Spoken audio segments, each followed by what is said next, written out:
hay muchos mitos, ¿no? Muchos mitos en que muchos padres dicen, no, yo era así.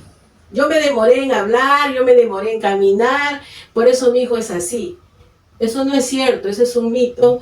Los padres a veces dicen, no, yo no quiero tener ese carnet de discapacidad porque a mi hijo esos tabús que los van a dejar de lado, y cuando no es así. Dándonos, por ejemplo, el tema del CIS, el tema de certificados que lo hacen, ¿cómo se llama ese certificado de discapacidad? Certificado de discapacidad, y después tener el carnet de CONADIS. CONADIS, o sea, no es solo el certificado, sino también solicitar el carnet, o sea, hay un proceso, ¿no? Hay un proceso porque el carnet de CONADIS tiene muchos beneficios.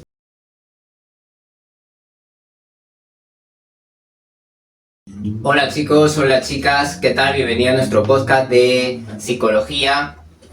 El día de hoy, un capítulo nuevo en el cual tenemos a nuestra primera invitada. No es psicóloga, sino que es una profesional que también está muy enlazada al tema de salud mental, a una población en específico. Y bueno, para no alargarnos mucho, te doy la bienvenida, María Paz. Ella es mi madrina. Ella ha estudiado la carrera de Educación Especial. Ya.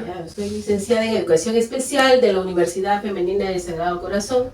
Obviamente de ahí, todos estos años he tenido una preparación constante, ¿no? Porque vamos evolucionando y se va a ver pues varios temas, en tanto lo que hablábamos de la psicología, vemos también la parte de la inclusión educativa. Entonces, ¿qué es lo que ahora más estamos teniendo una atención a una población diversa, ¿no? Y por eso es importante este tema, ¿no? Cuando hablas de población diversa, ¿te refieres a?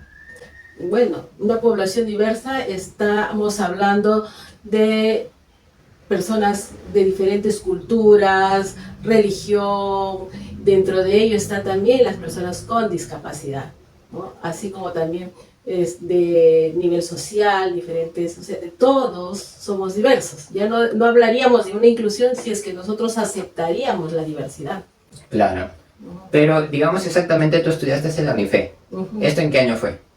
Te estoy hablando de los años, he terminado en 1998. 98, o sea, hace prácticamente 30 años. Claro.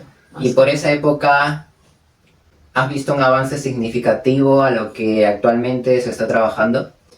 Sí, hay un avance significativo, aunque es poco, pero hemos avanzado a nivel de normas, hemos avanzado a nivel de cultura, hay cambios de manera de pensar, ¿no? Tanto a nivel educativo como también ya se tiene un concepto en cuanto a lo que es la parte de arquitectura. Vemos que en nuestra sociedad ya se está trabajando lo que son las rampas, se está considerando también las señales visuales, entonces sí se está avanzando, ¿no?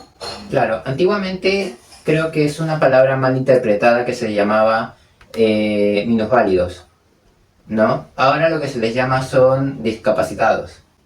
Ya, es que hay varios términos, pues, ¿no? Entonces, si nosotros hablamos, hay términos minusvalía, hablamos de discapacidad, se habla también de lo que es retardos, ¿no? Entonces, ahora, minusvalía, ¿por qué se dice que no se puede? Es menos válido la persona. Entonces, por ahí, con este enfoque de derechos, esa palabra está mal utilizada. En cuanto a lo que es discapacidad, es no tener una capacidad para hacer algo, por eso es que es discapacidad. Entonces, generalmente, todos en algún momento podemos tener alguna discapacidad.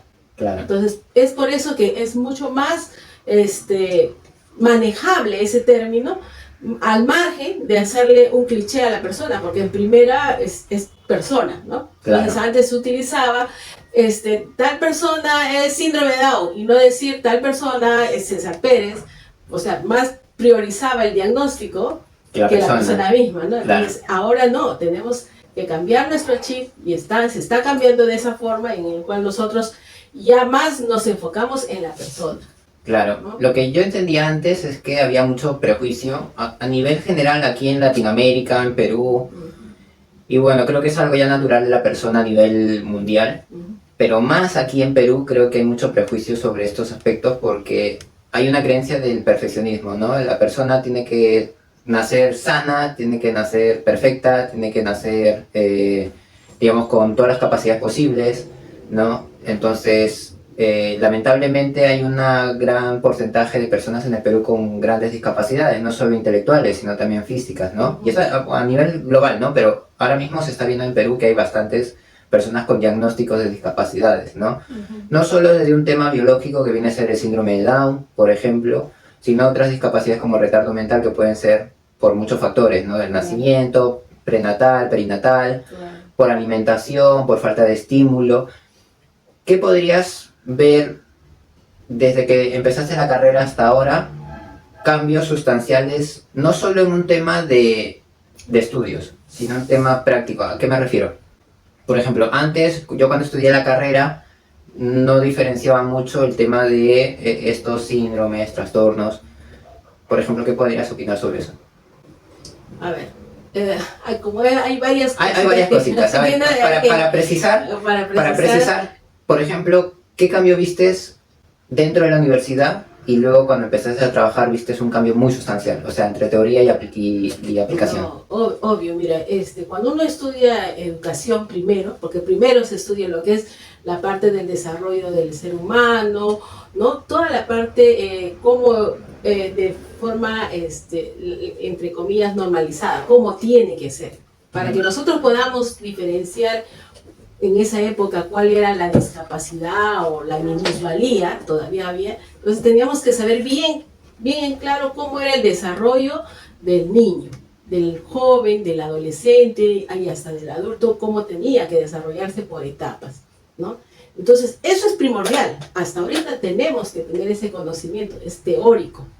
Pero si ya hablamos con el avance, con estos enfoques más de derecho social, yo no me voy más a enfocar al diagnóstico, ¿no? Sino que yo tengo que enfocarme en cómo, como persona, cuáles son sus habilidades y cuáles que voy a ir desarrollando. Por ejemplo, esa es la gran diferencia, ese es el gran cambio. Que quizás que era importante hacer el diagnóstico, ver cuál era su discapacidad para luego empezar de ahí, cuáles son las necesidades, ¿no? Era así, pero ahora, en la actualidad, es como que al revés. Primero conozco al estudiante, cuáles son sus habilidades y dónde voy a desarrollar lo que él tiene. Ese es el cambio. Claro.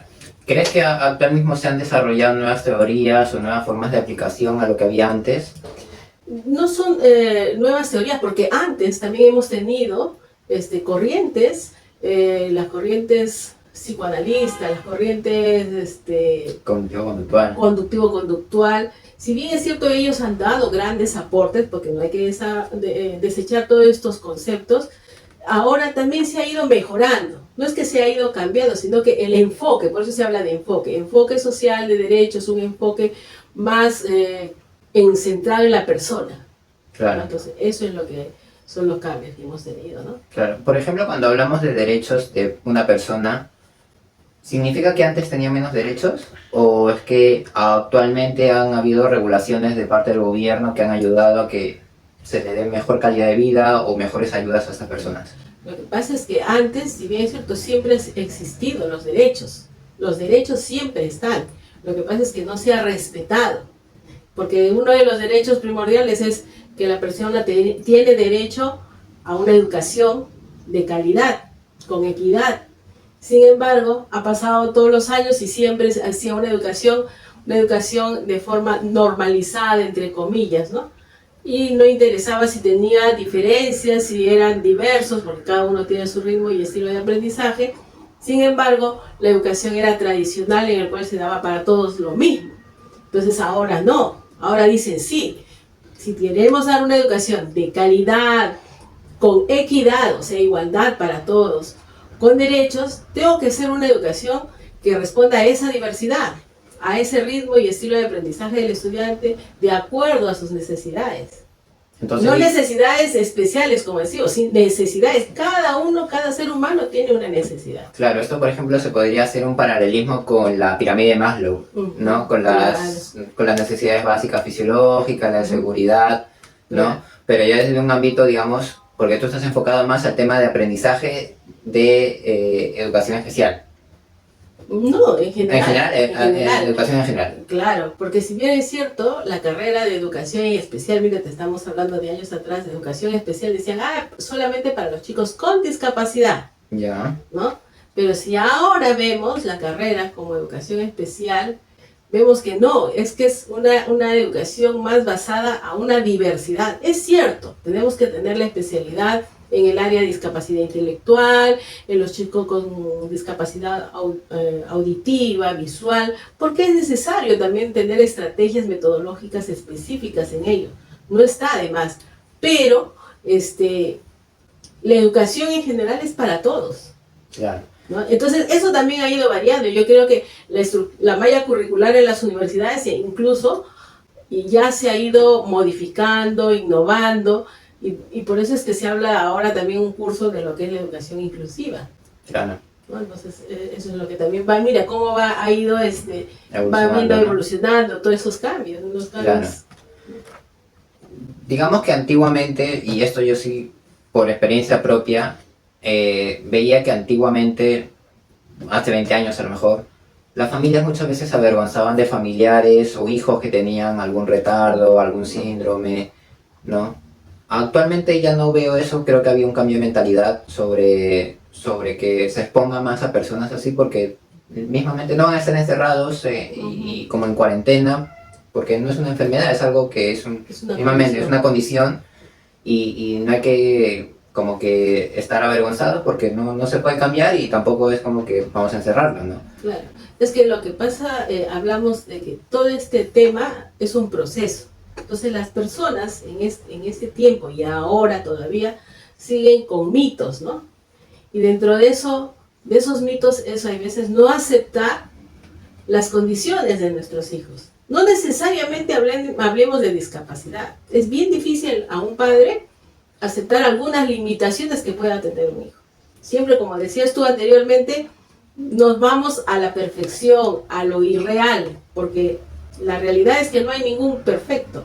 Claro, no es perfecto. El padre de familia quiere que el hijo tenga todas las perfecciones, y si tiene un hijo con discapacidad, peor todavía es la aceptación de ello, le dificulta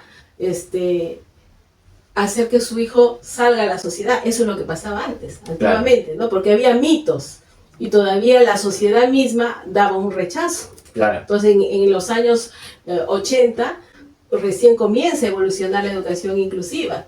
Se habla de educación de derechos, recién se va viendo sobre discapacidad, porque antiguamente, cuando hablamos en la Edad Media, incluso los mataban y no, los apaleaban, los tiraban piedras. Era todo eso. Entonces, en cambio ahora no. Entonces ahora, como ya se habla de derechos, de respetar esos derechos, entonces los padres se sienten mucho más acogidos a esta sociedad y hay más oportunidades, ¿no? Hablamos ahora de terapias, hablamos de que los estudiantes pueden ir a una escuela de básica regular normal. Y de inclusión laboral también, la inclusión, ¿no?, laboral también. Entonces ya no hay por qué esconder a nuestros estudiantes, ¿no? Claro. Y es más, justo en el capítulo anterior estamos hablando sobre los tipos de personalidad. Entonces, tener un padre obsesivo compulsivo, por ejemplo, que busca la perfección, y que tenga un hijo con alguna discapacidad, porque no solo puede ser genético, ¿no?, sino también puede ser por algún golpe o alguna mala caída, algo que pueda afectar al proceso cognitivo del niño, ¿no? Y pues un padre con ese trastorno puede afectar mucho más al desempeño de un niño que tiene una dificultad, ¿no? Claro. Yendo por ese hilo, ¿qué podríamos recomendar? Porque desde mi experiencia también yo he visto que muchos padres no están preparados para tener hijos.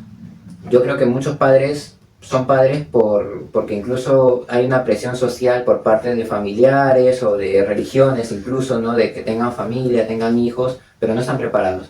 ¿Qué podríamos hacer con esos padres? Porque ya ahora mismo hay esas oportunidades de escuela de padres mismamente, que muy pocos colegios lo hacen y muy pocos padres también acuden a esa llamada del colegio, ¿no? ¿Qué podríamos recomendar a estos padres? Claro, mira. Primero, nosotros, los que son jóvenes, los que son padres, tenemos que ir ya preparándonos. Si bien es cierto, no hay escuelas para padres, pero ya vamos, los jóvenes van madurando, van desarrollando, hay información. Entonces, como prevención, yo tengo que primero aceptarme yo como persona, cómo soy, cómo es mi pareja. Entonces, en base a ese conocimiento van a formar una familia y cuando ya tienen esa aceptación, obviamente que van a venir hijos y yo tengo que aceptarlo como es. Por eso decimos ahora, este enfoque es conocer a la persona y aceptarla como es, no la voy a cambiar.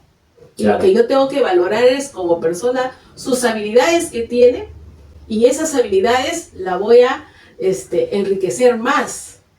No me voy a limitar en ver primero los defectos y cuáles son los defectos y cuáles es, y para ir chancar esos defectos. No, es al revés.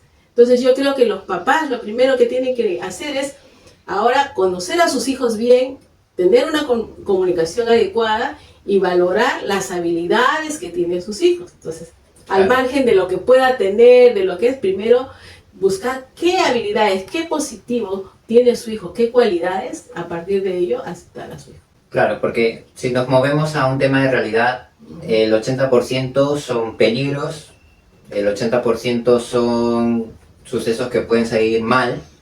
Solo un porcentaje pequeño es ser asertivo, ser congruente, ser efectivo, ser incluso superdotado, tener muchas habilidades. Hay un porcentaje muy pequeño. Por estadísticas, si nos manejamos, es que todos los niños están en fase de desarrollo, están aprendiendo y casi todo lo van a hacer mal.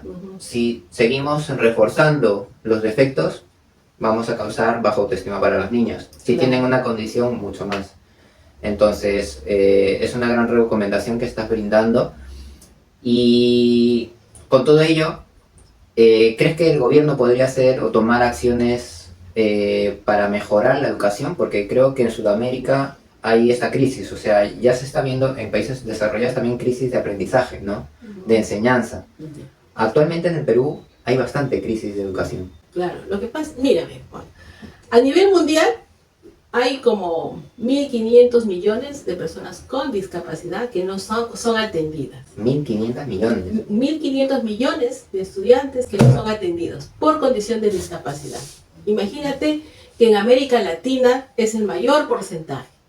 Entonces, en base a eso, la ONU, ¿no?, está haciendo pues un compromiso. Y aquí tenemos lo que se llama los objetivos sostenibles que se está trabajando a nivel América Latina, ¿no? ¿Para qué? Para ir dando respuestas a estas necesidades. Entonces, uno de los objetivos a nivel de educación, que es el punto que estamos trabajando, se habla justamente que dice educación educativa con calidad. Entonces, esta educación educativa con calidad es un compromiso para cada ministerio de educación. En Perú, en Bolivia, en Chile, tienen estos compromisos de ir mejorando y respondiendo a estas necesidades. Entonces, el ministerio, ahora vayamos a nivel nacional, a nuestro país, el ministerio normativamente ha cambiado muchas cosas. Ha promulgado muchas estrategias, ¿no?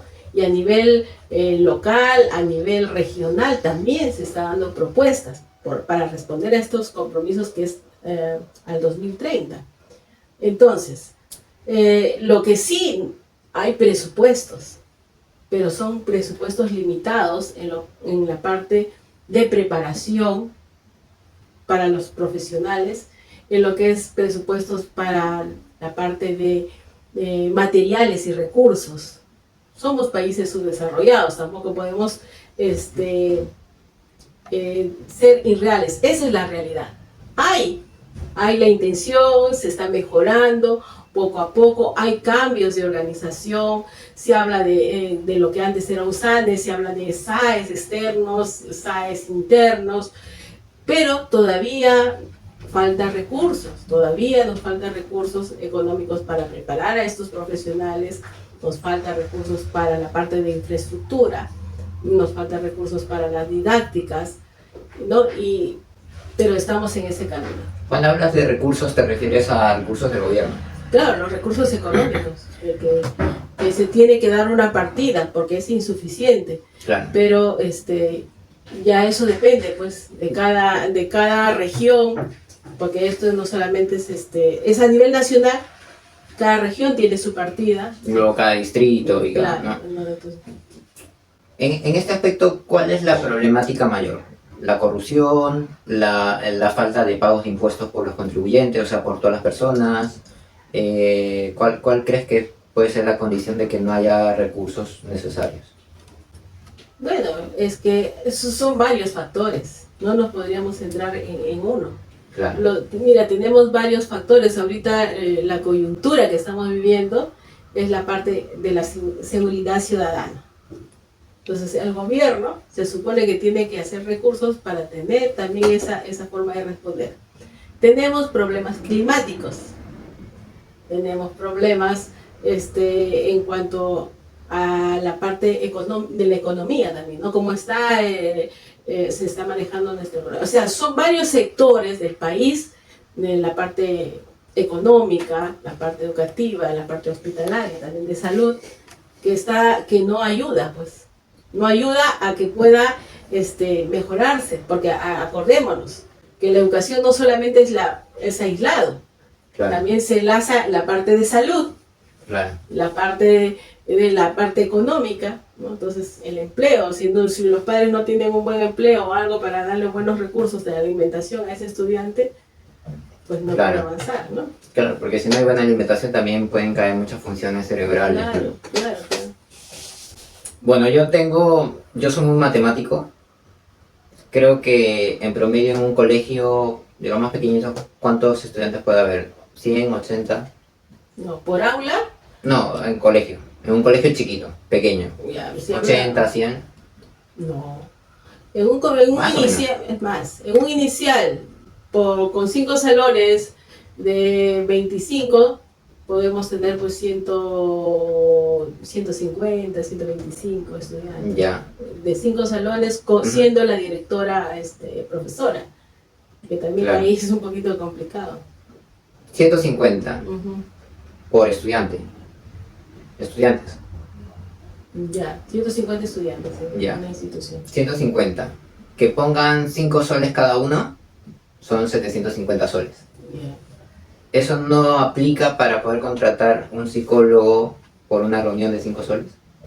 No, Que incluso se puede dividir en Claro, en 2 o 3 está- reuniones, ¿no? claro, pero ¿Por qué faltan psicólogos en colegios públicos? porque hay muchas necesidades.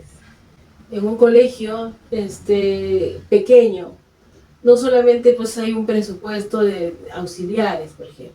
Entonces, en los primeros iniciales pueden tener auxiliares de planta que el Estado tiene su presupuesto. Pero cuando no hay ese presupuesto, los padres de familia tienen que hacer su cuota para contratar auxiliares. Luego los padres de familia también incluso hacen contratos para profesores de danza, para la parte artística. También dan su cuota, porque no hay ese presupuesto en el Estado, Claro. ¿no? Entonces, y de ahí, obviamente que también sacarían pues para el psicólogo. También hay ¿cómo se te digo? Un presupuesto económico para lo que es el mantenimiento de la institución educativa, ¿no? Pero no es suficiente. Entonces los padres pagan su cuota de APAFA, que ellos mismos acuerdan una cantidad, pero aparte siempre tienen que dar adicionales. Claro. Entonces, todo eso hay veces limita y que puedan priorizar, porque es prioritario tener un psicólogo, ¿no? Entonces, para poder hacer la contratación de los profesionales, aún más ahorita, después de la pandemia, o sea, todas las secuelas de la pandemia, amerita tener psicólogos en cada institución. El mismo, ahí están en los proyectos, en los planes, que cada institución debe tener un psicólogo. Pero no se habla, pues, que un psicólogo hay veces no es suficiente para una gran unidad. Para 150 estudiantes, que es un colegio pequeño, porque si nos pasamos a un colegio mediano o grande, uno o dos psicólogos, no son suficientes. es que no te da el tiempo, no da el tiempo para hacer un buen diagnóstico, un buen tratamiento, Claro. una buena orientación, Ahora, talleres de padres, ahora etcétera, un ¿no? poquito para informar, cuando los colegios son pequeños, los presupuestos también son pequeños. Por eso te mencionaba de que si hay un inicial con 5 aulas, la directora asume el cargo de aula también. Es directora y profesora, ¿no? Entonces no tiene... En cambio, las grandes unidades, los grandes colegios que tienen más aulas, tienen auxiliares, tienen personal de servicio, tienen portería, tienen gran personal administrativo. Entonces, ese es lo que varía, pues, el tipo de modelo de institución para que tengan presupuesto. Claro, pero está hablando de privado o público.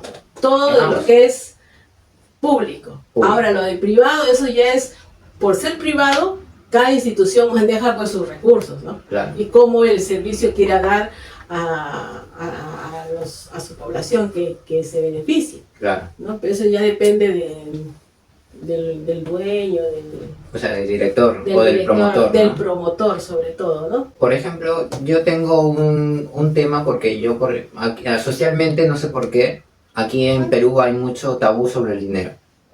Entonces, siento que eso también es parte de no gestionar bien un colegio, ¿no? Un colegio o cualquier otra institución. Es básico el dinero y hablar sobre dinero no es negativo, es más, dejar de hablarlo es un factor que puede afectar mucho a la calidad del servicio que se está brindando, ¿no? A mí me gusta estar muchos números, me gusta mucho el tema de negocios, pero también me gusta, y tenemos que tener en claro que si no se hace un presupuesto, no se van a obtener estas cosas, no caen del cielo, no llueve, no solo pensando se van aparecen, ¿no? ¿Cómo podríamos hacer porque ya me ha pasado en varios colegios, que incluso los mismos directores o promotores no les gusta hablar de presupuestos? ¿Cómo podemos hacer? Porque el cambio de mentalidad no solo es para los padres, porque saben que los padres, según la condición que tengan, ellos aportan, dan su... Claro. Pero si no se habla económicamente con un director o un promotor, ¿cómo podemos hacer mejorar la calidad de las personas si luego no le transmitimos, oye, hay que aportar un poco más, y entre ellos, digamos, que se pueden pelear por... Pero, ¿cómo podríamos hacer eso? ¿Cómo podríamos mejorar eso? Yo creo que no es porque no sepan.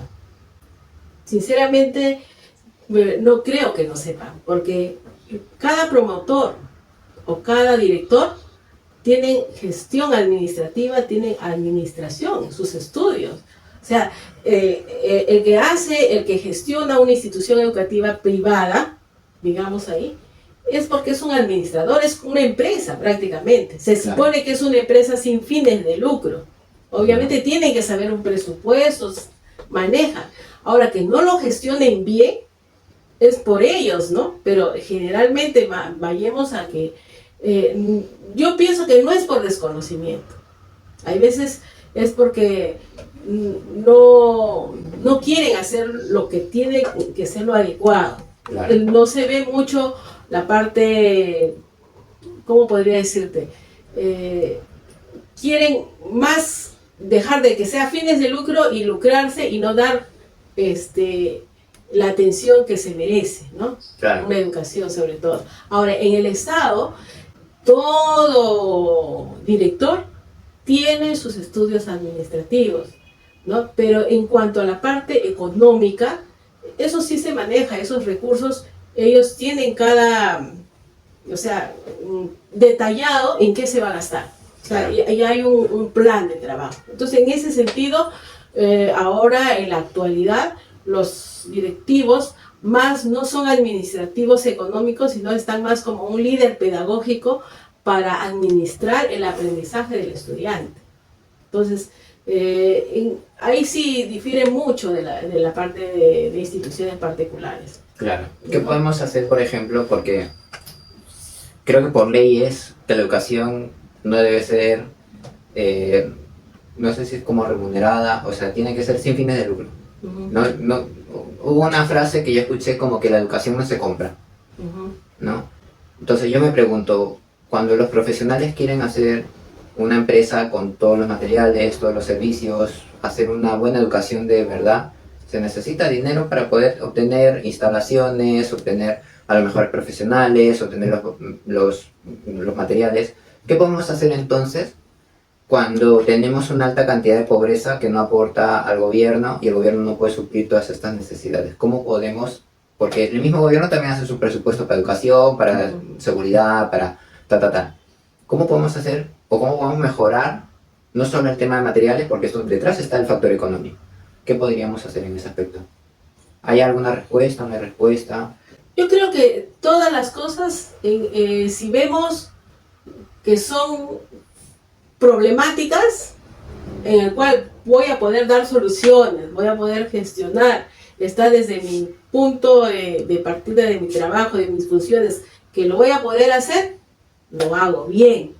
Pero si son ciertas cosas que ya dejan de ser problemas, sino condiciones, por la misma coyuntura en que vivimos, la sociedad, la economía, el gobierno, pues solamente es una condición en la cual yo tendría que trabajar en esas condiciones y tratar de dar la mejor respuesta para mi población estudiantil. O sea, ese es el pensamiento que debemos tener todas las personas que hacen su gestión, ¿no? Desde donde yo me encuentro, si puedo resolver ese problema, puedo mejorar esa educación, puedo hacerlo, está en mis manos, bien.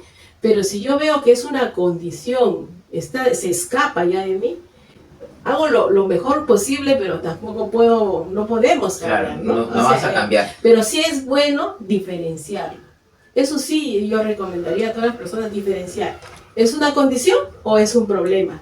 ¿Por qué? Porque a veces no lo diferenciamos y luchamos contra la corriente, sabemos que es una condición y no está en nuestras manos el resolver, y en lo que podemos resolver no lo resolvemos. Claro, entonces, en ese sentido es importante diferenciar. Claro, porque aquí en el Perú hay una brecha muy grande. Por ejemplo, he visto colegios que cobran mensualmente más de $2.000 mensuales en zonas como Casuarinas, en zonas de Miraflores. Y luego te vas al sector ya no tan, digamos, privado, sino público, y se están cayendo a trozos los colegios. Hay muchos niños con problemas, no solo problemas de aprendizaje, sino trastornos de aprendizaje. ¿Cómo podríamos hacer para que, supuestamente hay una visión, no sé si se podría decir utópica, ¿no?, de que todo el mundo tenga la misma educación? ¿Eso va a surgir en algún momento o no va a haber cambio? Porque yo siento que eso, por ejemplo, sí es una condición. Claro, es una condición. Si hay muchos lugares donde no se está respondiendo, ¿no? Hay instituciones del Estado que no tienen una infraestructura adecuada. ¿Por qué? Porque muchas veces, y ahí sí yo sí puedo decir, no se gestiona. Si bien es cierto, el director tiene que estar atrás, donde corresponde, para que se dé respuesta. Claro. ¿No? Sí, dirá, no, pero es ser la perseverancia. Por eso, desde el punto de vista de mi función, tengo que dar respuesta a esa situación. Pero ya, si no me responden, es una condición que tengo que esperar, pero eso no quiere decir que lo voy a dejar de lado. Claro. ¿No? Ahora, en cuanto... También, no solamente, digo yo, en el área del Estado, quedarnos con pedir al Estado del Ministerio de Educación. Si yo soy buen gestor, yo puedo ir a empresas privadas. ¿Qué ofrezco? O sea, creo que debemos ser también la creatividad, tener iniciativas dentro de mi localidad donde yo puedo buscar aliados para poder tener respuestas y me puedan ayudar en mi institución educativa. Claro. Porque si nosotros no, como se dice esa frase, el que no llora no mama o no mama, ¿no? Claro, entonces eso es que los directores también tienen que ver, ¿no? Ver esa situación. Tengo esta problemática, ¿dónde puedo buscar? Universidades, empresas que me puedan ayudar a mi institución. Eso también es una de las recomendaciones, porque si bien es cierto, el Estado es el primero que tiene que dar respuesta, pero hay veces no se da abasto, es una condición que te estamos viviendo. Claro, es una condición muy amplia porque mucha gente, creo que dentro del desconocimiento, habla mucho del Estado no hace nada, no hace nada. ¿Cuántos años has trabajado en el Estado? Yo estoy trabajando 32 años. ¿En el Estado? ¿Y en privado? En privado, de manera paralela, he tenido, consecutivos no, pero sí he tenido sus 10 años trabajando. Conozco las instituciones privadas y públicas. Claro, tanto instituciones del nivel educativo básico, que es primaria, inicial, secundaria, como universidades, ¿no? He tenido la oportunidad de trabajar en mi universidad, o como que también he tenido la oportunidad de trabajar en la cantuta, ¿no? Entonces, todo eso a veces a uno hace analizar y tener la experiencia de decir, pues, que desde el punto de donde yo esté, voy a dar lo mejor. Eso es lo primero, dar lo mejor, en base a voy a resolver ese problema. Y si ya veo que es una condición, pues trabajar lo mejor posible en esa condición. Seguir mejorándolo. Claro, mejorando en esa condición. Claro.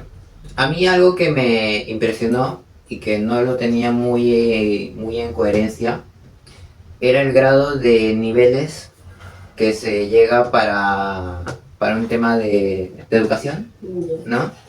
Creo que eres de las pocas que ha llegado en educación especial a un nivel muy alto y que no todos los profesionales llegan. Estamos hablando un poco de lo que es el nivel de escala magisterial. Ya, ¿no? sí, estamos eso. hablando de lo que es con las nuevas reformas educativas que se ha ido dando, ¿no? Que empezó con la carrera magisterial y luego viene la reforma magisterial y es donde damos nuestras evaluaciones para ascender, ¿no? El ascender es, pues, estamos respondiendo a lo que se llama una educación de calidad a la meritocracia, ¿no? Ahí estamos hablando de la meritocracia.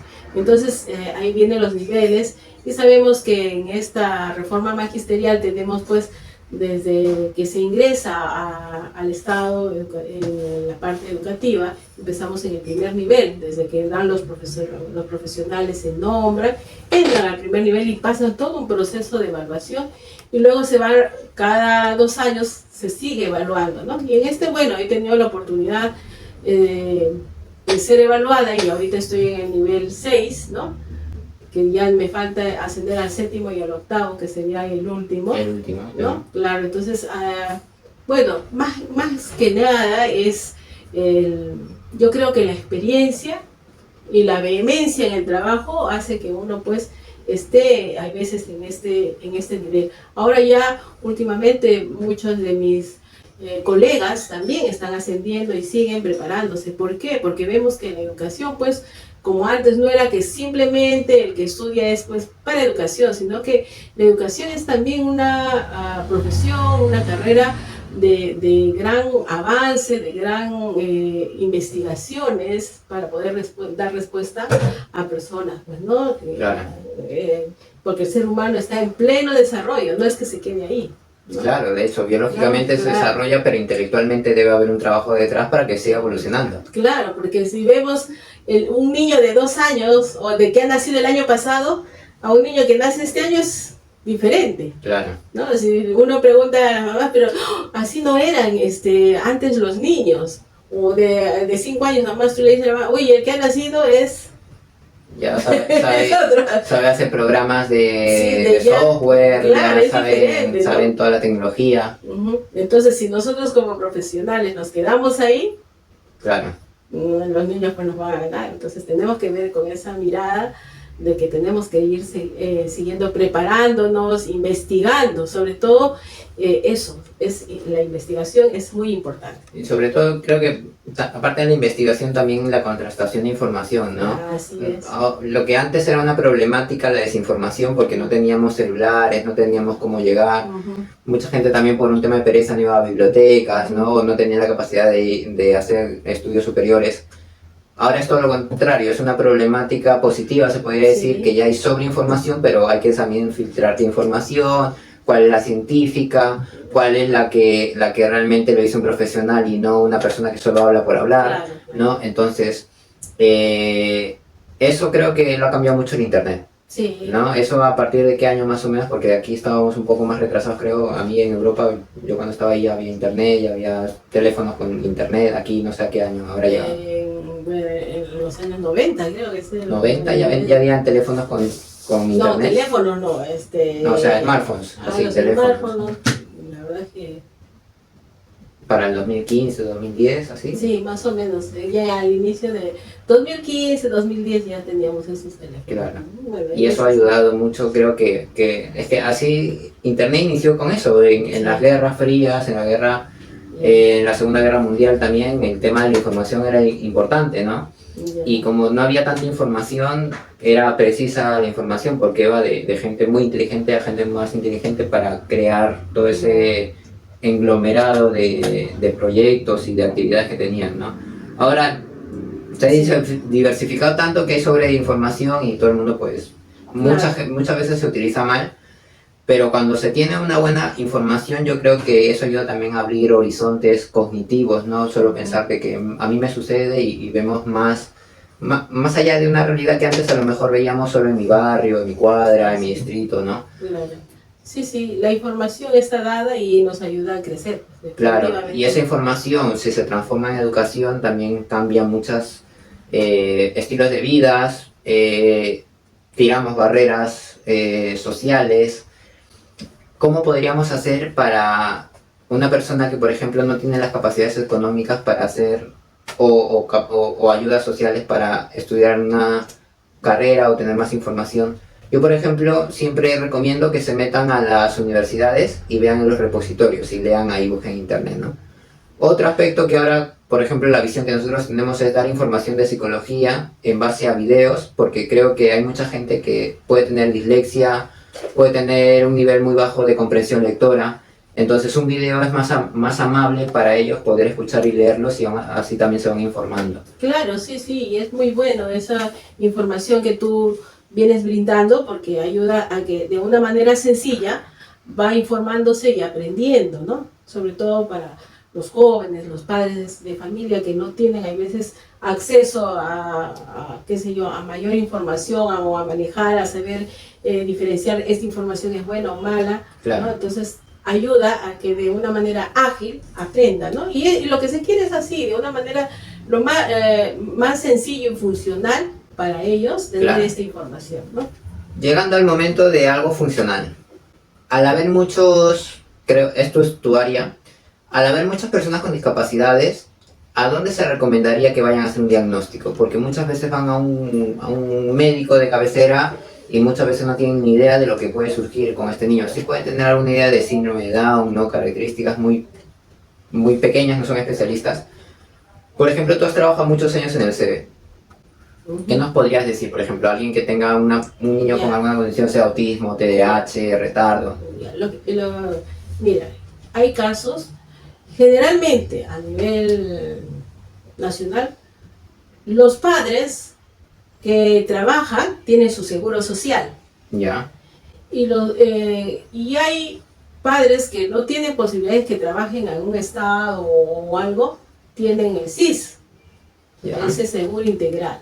Entonces, ahí estamos hablando de dos centros, ¿no? Hospitalarios grandes, son los que se encargan de hacer esa evaluación, porque ellos son los llamados a esto, es lo que está normado y así está programado. Pero también hay centros ya particulares que también están preparados para hacer un diagnóstico, ¿no? Porque incluso han formado a médicos, a terapistas para hacer un gran diagnóstico. Entonces, antes era mucho más difícil, antes no se sabía dónde ir. Claro, no había información y no había este grupo que te estoy hablando ahora y el que se encarga de dar ese certificado de discapacidad. Claro, ese es ¿cómo se llama ese certificado? El certificado de discapacidad. Que eso solamente quien lo otorga es el Ministerio de Salud o el Seguro Social. Y algunas instituciones de salud que están preparadas particulares. Claro, como es la clínica TESA, que tengo información, y otras dos más. Ya. Pero de ahí no todos, ¿no? Ahora, si el padre de familia también tiene que, cuando su niño nace y le hacen una evaluación, el APGAR, o hay alguna señal de alerta, el médico, la pediatra, porque ellos hacen su control. Claro. El control del niño sano. Entonces ya el padre de familia se está informando que ese niño tiene algún problema o o es prematuro o alguna señal de alerta que es necesario que tenga una estimulación temprana. Claro. Entonces, si ese padre no responde a esa necesidad, obviamente que cuando ya llega a 5 años, va a presentar pues más problemas, más dificultades. Entonces, esa parte de la salud, que es la intervención temprana, que ellos están también trabajando duro para hacer esta prevención de tener niños con dificultades, no solamente con discapacidad. Entonces, para poder dar respuestas y no tener estos problemas que tenemos, ¿no? Con niños que presentan muchas dificultades. Entonces, ahí está que ahora, por ejemplo, la recomendación es tener bien ojos, oídos abiertos para que cuando el médico, el especialista, la obstetra, que le diga, hay una señal de alerta, estimulación temprana, es prematuro, entonces yo tengo que ver cómo está su desarrollo, su control del niño sano, ¿hay algún problema? Entonces desde ahí yo ya tengo que ir dando respuestas. No voy a esperar todavía que llegue a escolaridad para recién preocuparme. Hay muchos mitos, ¿no? Muchos mitos en que muchos padres dicen, no, yo era así. Yo me demoré en hablar, yo me demoré en caminar, por eso mi hijo es así. Eso no es cierto, eso es un mito. Ya. ¿No? Entonces los padres no pueden generalizar lo que ellos vivieron con su hijo. Claro, no deberían normalizar aspectos que podrían haber ayudado a mejorar eso antes de que dijera, bueno, ya, luego en un futuro ya se cambiará solo, ¿no? Que es lo que suelen decir, ¿no? Entonces, claro, yo entiendo que hay un gran porcentaje de heredabilidad y se normaliza porque yo creo que por un tema de desconocimiento, porque es también complejo, y es algo que yo cuando empecé la carrera de psicología, yo pensaba que sabía muchísimo de psicología, y cuando decidí venir aquí a Perú y estudiar la carrera y todos me decían que por qué te vienes a Perú, que no sé qué, que la educación es pésima, fatal, no sé qué, todo lo contrario. Las universidades tienen bastantes personas, no solo licenciados, han hecho maestría, algunos son doctorados, ¿no? Entonces son personas muy inteligentes que te enseñan y te enseñan información tan precisa y tan profunda que cuando yo en mi ignorancia decía yo sé mucho de psicología, llegué y me dieron un bofetón de realidad diciendo no sé nada de psicología, ¿no?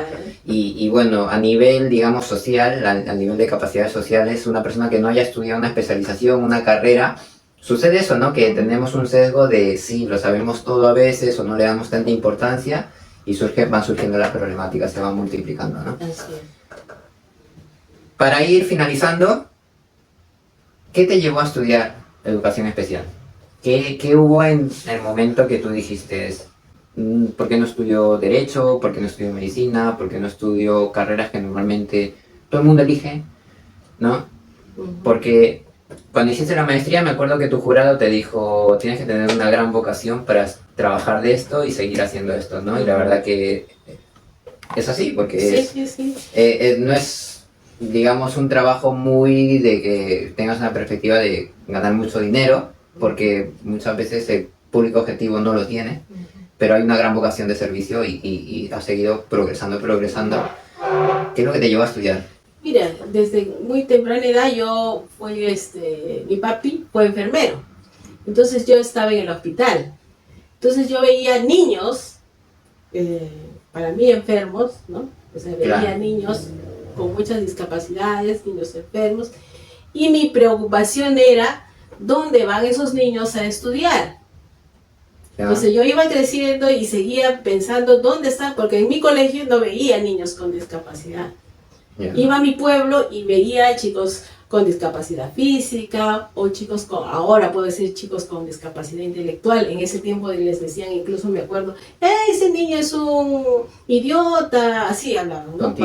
Tontito, ¿no? Entonces, pero yo decía, pobrecitos, ¿y esos dónde van a estudiar?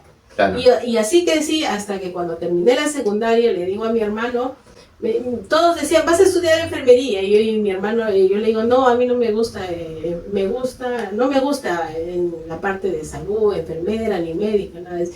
Mi preocupación es dónde puedo ir a estudiar para enseñar a esos niños que son enfermos, mi mentalidad, ¿no? Claro. Enfermos.